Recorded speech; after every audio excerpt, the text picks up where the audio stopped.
Hi. I haven't done one of these in a long time. I apologize for the fact that I've gotten gray. I'm going to cover some more really basic startup banjo stuff. Conceptual tablature versus ear. How do we wear picks? How does this thing work? Some more rolls. Basic stuff, and I'm going to try to do it very slowly. I find that most of the stuff on YouTube is a little too advanced for the beginner, so I'm going to keep it simple.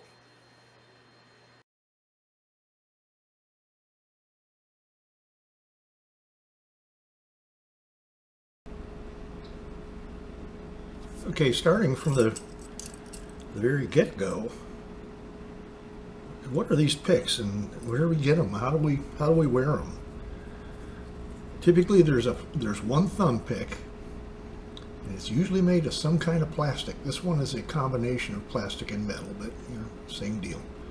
Every year somebody comes out with a new thumb pick that we all rush out to buy. The two finger picks are metal. They go on your finger like this, and because your fingertips are not identical, one will fit one and not the other. So I've always put a little dab of nail polish, my daughter's nail polish, on the one that goes on my index. I've had these picks since 1981 and would be lost without them. So they have to fit comfortably. Of course, the first instinct, I actually had a student come to me this way.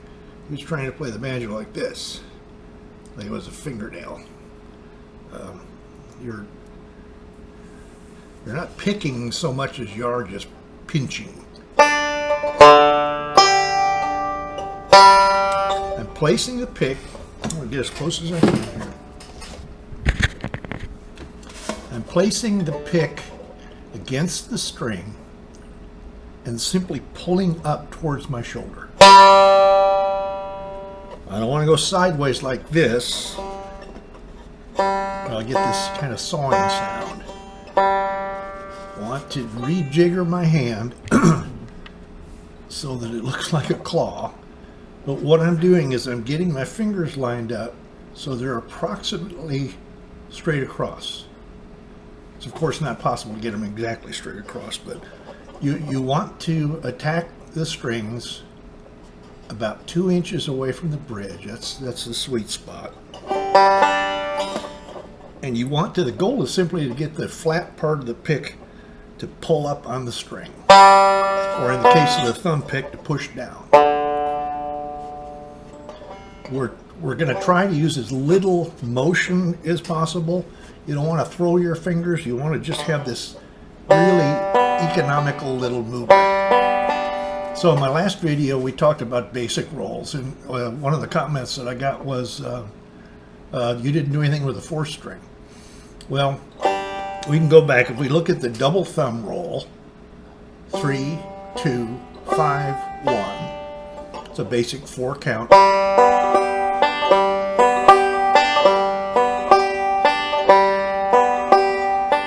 You can alternate the thumb with the 4 and the 3. So we're doing this.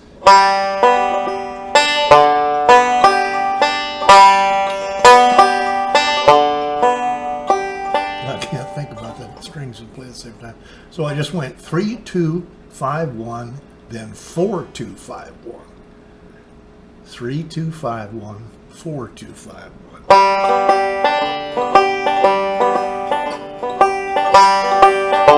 It already sounds like you kind of know what you're doing. The 4th string, well, let's get back to the fingers. The middle finger generally stays on the first string until you get into some kind of advanced stuff, melodic style stuff. It will come inside some. The index floats from 2 to 3, sometimes even down to 4, and the thumb is all over the place. He's in charge of the 5th string, but he'll also come up to all 4 of these other strings. It depends on the roll and where you want to go with the hand next. What I want to talk about today is not really playing songs, but playing tags, what a tag is, and how do we do these? How do our fingers relate to tags? If I play a tag, here's a basic Scruggs, the basic Scruggs tag. He called it the slide. Takes about 5 minutes to learn and about 5 months to get the sound right. It's the double thumb roll, 3, 2, 5, 1, with this strange little slide that we're doing here with the left hand. Oops.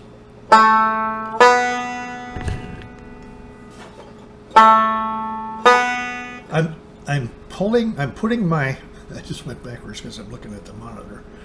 I'm fretting the third string at the second fret and then sliding up over the third fret and releasing like that. Sounds horrible by itself.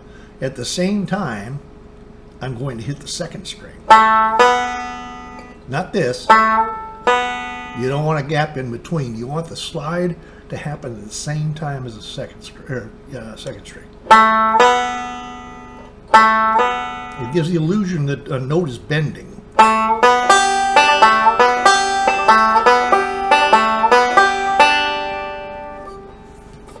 So again, tags are combinations of rolls.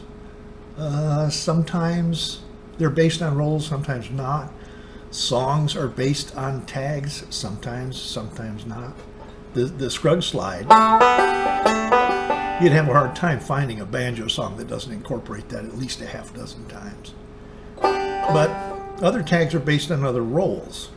And we'll get into that stuff later. To me, that's advanced. You're still back here trying to figure out what to do with your right hand. So a basic roll is to put the thumb on a string, push down, then pull up with the other fingers. And we did, in the last video, we did the forward roll, 5, 3, 1.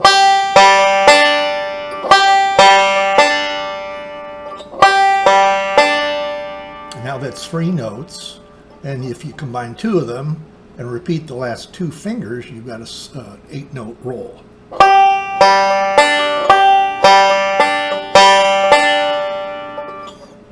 3, 1, 5, 3, 1, 3, 1.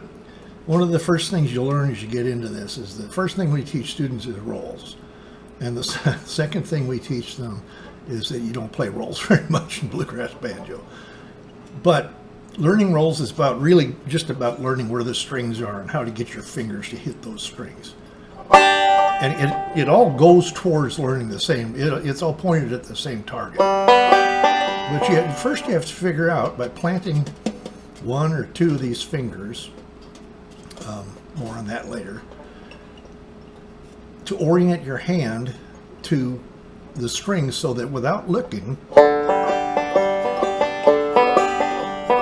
I can hit whatever strings I want to.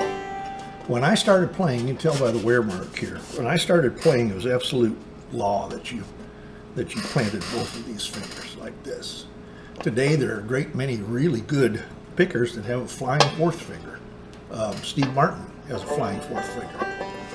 So whatever works for you, we have to determine where the hand is by planting it somewhere so that we know where it is in relation to the strings. Doug Dillard used to hook his little finger on the bridge, which produces kind of a thin sound, but he liked that, and I did too. I've always done the Scruggs thing though and planted these 2.